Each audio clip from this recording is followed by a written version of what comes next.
பில்கிஸ் பானு தீர்ப்பை பத்தி தான் இப்போ வந்து நாம பேச போறோம்.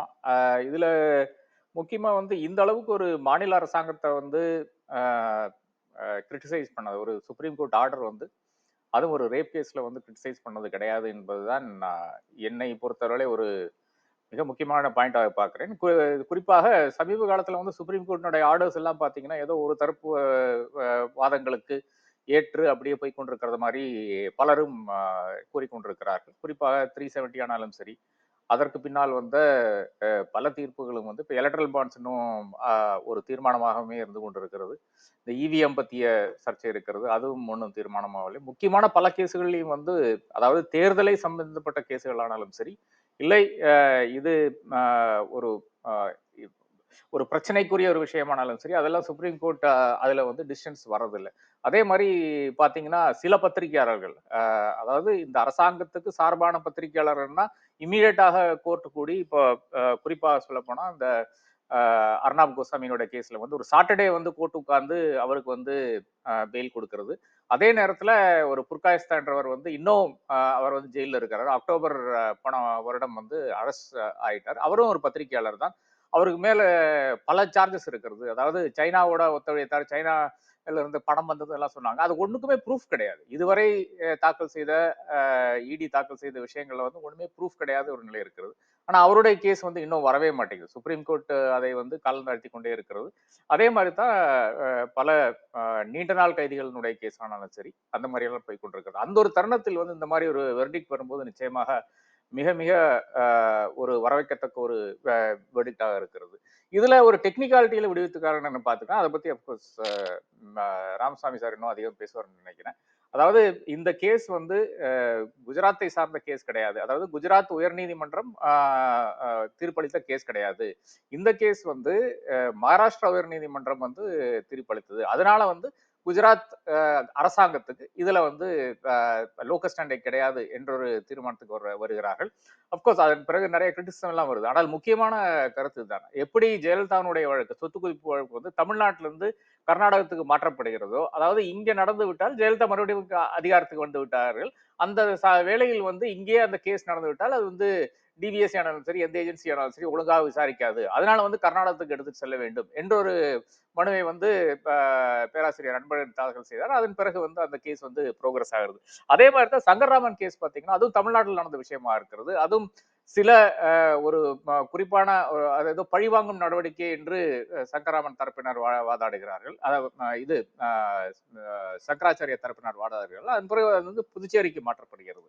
அப்போ இப்படி பல வழக்குகள் வந்து இன்னொரு மாநிலத்துக்கு போகக்கூடிய அந்த சூழல் இருக்கிறது. அந்த சூழலை வைத்து இவர்கள் ஒரு டெக்னிக்காலிட்டி சொல்லுகிறார்கள். அதாவது குஜராத் உயர்நீதிமன்றம் விசாரித்த கேஸ் கிடையாது இது. இது வந்து மகாராஷ்டிரா உயர்நீதிமன்றம் பாம்பே ஹைகோர்ட் வெர்டிக்டான கேஸ். அது நிச்சயமாக மகாராஷ்டிரா தான் அதுக்கு வந்து முடிவெடுக்க வேண்டும் என்ற ஒரு கருத்தை அவர்கள் தெரிவிக்கிறார்கள். இதுல ஒரு ஒரு இடத்துல வந்து சுப்ரீம் கோர்ட் ஜட்ஜ்மெண்ட் வந்து கடந்து போயிருதாக நான் பார்க்கிறேன். அதாவது மத்திய அரசினுடைய ரோலை பத்தி பெரிதாக ஒன்றும் விமர்சனம் இல்லை என்றுதான் பார்க்க வேண்டியதா இருக்கிறது. மத்திய அரசினுடைய இசைவு இல்லாமல் நிச்சயமாக இந்த பில்கிஸ் பானோ ரேபிஸ்ட வந்து ரிலீஸ் பண்ணியிருக்க முடியாது.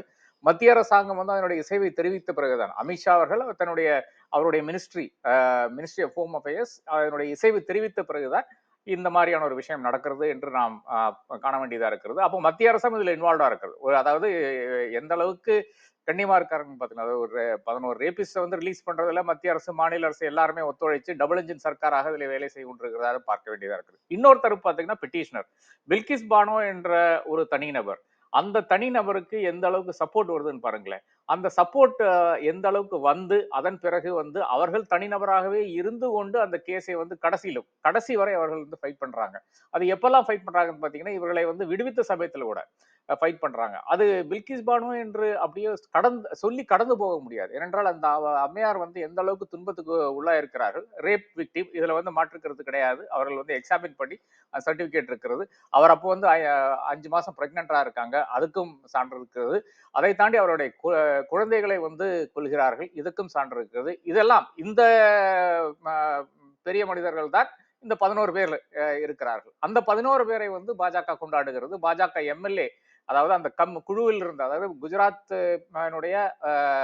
அந்த கேபினெட் குழுவில் இருந்த நபர் என்ன சொல்றாருன்னு பாத்தீங்கன்னா, அவரெல்லாம் பிராமணர்கள், அப்படியெல்லாம் செய்ய மாட்டார்கள் என்று ஒரு சான்றை வந்து அவர் அளிக்கிறார். அதை தாண்டி ஒரு எம்எல்ஏ எம்பி அவர்களை வந்து ஒரே மேடை பங்கிடுகிறார்கள் இந்த 11 நம்பர்ஸ் கன்விக்ஸ் கூட. அதன் பிறகு அவர்கள் வெளியே வரும்போது விஹெச்பி விஸ்வ இந்து பரிஷத் வந்து அவர்களை வந்து கார்லைன் பண்ணி அழைக்கிறது. அப்போ ரேப்புனா உங்க ரேப்பு வெர்சஸ் எங்க ரேப்புன்னு வந்துருதா, இல்ல பாஜக செய்கின்ற ரேப் எல்லாம் ரேப்பு கிடையாதா? இந்த மாதிரியான பல கேள்விகள் இருக்கிறது. நான் தொடர்ச்சியாக ரைஸ் பண்ணி வருகிற ஒரே ஒரு கொஸ்டின் மட்டும்தான். இது ஏன் பாஜக செய்கின்ற அடாவடித்தனம், இல்லை என்றால் ஏதாச்சும் ஒரு அடாவடித்தனம் செய்துவிட்டு, இல்லை என்றால் ஒரு மர்டரை நடத்திவிட்டு பாஜக போய் சேர்ந்தா அது இன்னும் மர்டர் இல்லை என்று வைத்து விடலாமா? இந்த மாதிரியான பல கேள்விகள் வருகிறது. முகுல் ராயில இருந்து ஆரம்பிச்சு நாராயண் ராணையிலிருந்து நான் வழியாக வந்துவிட்டால் எத்தனையோ நபர்கள் இருக்காரு. இந்த நபர்கள் மேலெல்லாம் இடியோ அது மாதிரியான ஒரு நடவடிக்கை பாய மாட்டேங்குது. இது is it country of laws என்ற அந்த கேள்விக்குள் தான் நான் பயணிக்க விரும்புகிறேன். இதுல ஒரு டைம் லைன் மாதிரி சொன்னா நல்லா இருக்கும்னு கருதுறேன். ஏன்னா இது வந்து 2002ல நடந்த சம்பவம். இவங்க 2002ல அந்த ரைட்ஸ் நடக்கிறது. அந்த சமயத்துல வந்து பில்கிஸ் பானு தன்னுடைய கிராமத்துக்கு செல்கிறார்கள். சாப்பர்வாத் டிஸ்ட்ரிக்ட்ல தன்னுடைய கிராமத்துக்கு செல்கிறார்கள். அங்கதான் ஒரு 20-30 நபர்கள் சேர்ந்து அவங்களுடைய வீடியோ அந்த ஏரியாவை அட்டாக் பண்றாங்க. அந்த அட்டாக் பண்றதுல வந்து ஒரு 11-12 பேர் வந்து சேர்ந்து இவர்களையும் இழுத்து கொண்டு போயிட்டு, அப்போ இவங்க வந்து 5 மாசம் பிரெக்னெண்டா இருக்காங்க. அந்த ரேப் நடக்கிறது, அந்த குழந்தை வந்து கொல்லப்படுகிறது. இதெல்லாம் இந்த நல்ல காரியங்கள் எல்லாம் செய்தவர் தான் இந்த நபர்கள் 2002ல செய்தார்கள். அதன் பிறகு வந்து பில்கிஸ் பானு இது ஒரு கேஸாக மாற்ற வேண்டும் என்று போலீஸிட்ட போது போலீஸ் வந்து அந்த கேஸை எடுக்கவில்லை.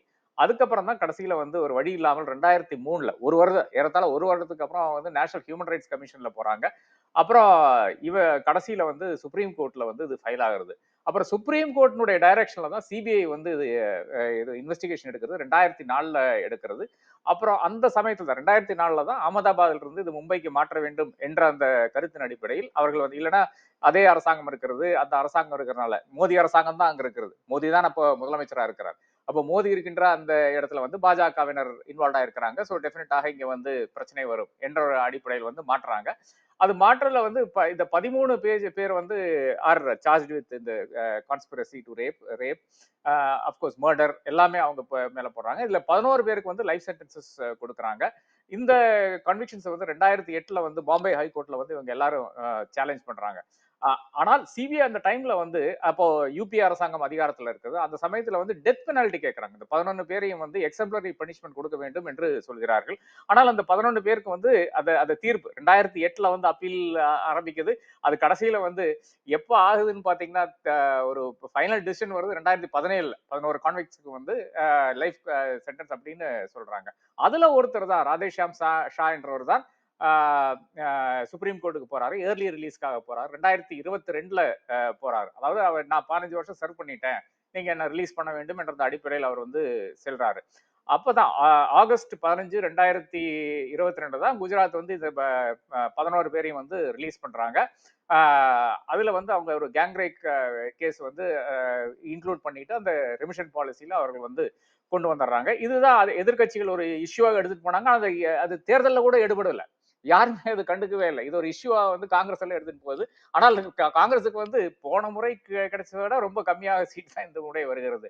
அதன் பிறகுதான் பில்கிஸ் பானு வந்து 2022ல வந்து அப்பீல் ஃபைல் பண்றாங்க சுப்ரீம் கோர்ட்ல இந்த ரிலீஸை எதிர்த்து. அந்த மேட்டர் லிஸ்ட் ஆகிறதுக்கே வந்து ஏறத்தாழ ஒரு வருட காலம் ஆகுது. மார்ச் 2023ல தான் லிஸ்ட் ஆகுது. அதன் பிறகுதான் சென்ட்ரும் குஜராத் கவர்மெண்ட்டும் அந்த வந்து ஆர்குமெண்ட்ஸ் பண்றாங்க. அதன் பிறகு கடைசியாக இப்போதான் நீதி என்று சொல்லாமா எனக்கு தெரியவில்லை.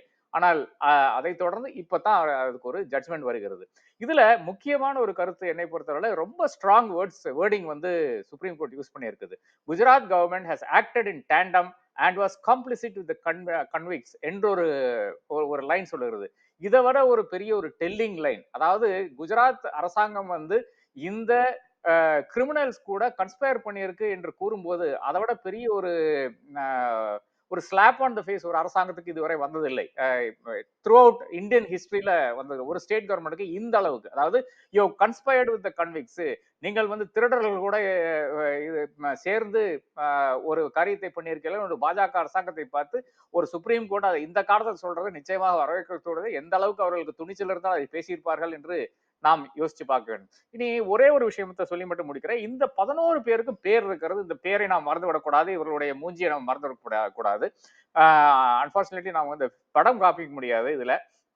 இதுல வந்து A1 வந்து ராதேஷியாம் பகவான் தாஸ் ஷா, A2 வந்து கோவிந்தபாய் நாய், சைலேஷ் சிமன்லால் பட் மூணாவது, ஜஸ்வந்த் பாய் சதுர்பாய் நாய் ராவல், பிபின் சந்திர ஜோஷி 5, கேசர்பாய் வொஹானியா 6, பிரதீப் ராம்லால் மோதியா 7, பாக்காபாய் கிமாபாய் வஹோனியா 8, ராஜுபாய் பாபுலால் சோனி 9, மிதேஷ் சிமன்லால் பட் 10, 11 ரமேஷ் ரூபாபாய் சந்தனா. இந்த 11 பேரை தான் இவர்கள் வந்து தேர்தலுக்காக வேலை செய்ய வேண்டும் என்ற அடிப்படையில் தான் ஒரு ரெமிஷன் வந்ததாக பல இடங்களில் வந்து பேசப்படுகிறது. அதாவது குஜராத்தினுடைய அந்த தேர்தல் பணிகளில் இவர்களும் ஈடுபட வேண்டும் என்ற ஒரு அடிப்படையில் வருகிறது.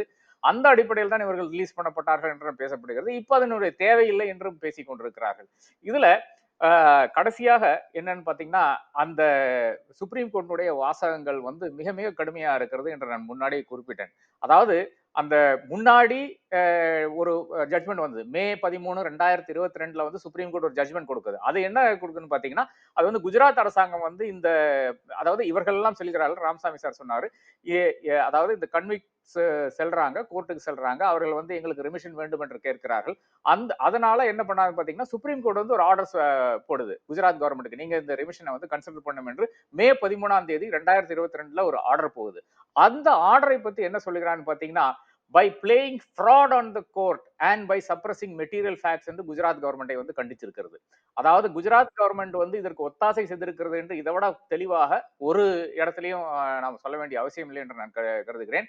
Judgment of this court of May 13, 2022 is hit by fraud and nullity அப்படின்னு வந்து மிக தெளிவாக கூறுகிறது. அப்ப எந்த அளவுக்கு ஒரு மாநில அரசாங்கத்தை வந்து குறை கூற முடியுமோ, எந்த அளவுக்கு வந்து ஒரு மாநில அரசாங்கம் வந்து ஃப்ராடு செய்திருக்குது என்று உச்சநீதிமன்றம் கூறின ஒரே ஒரு வழக்காக பார்க்க வேண்டியதா இருக்கிறது. இந்த காலத்தில் வருவது இது ஒரு பெரிய முக்கியமான ஒரு விஷயமாக நான் பார்க்கிறேன்.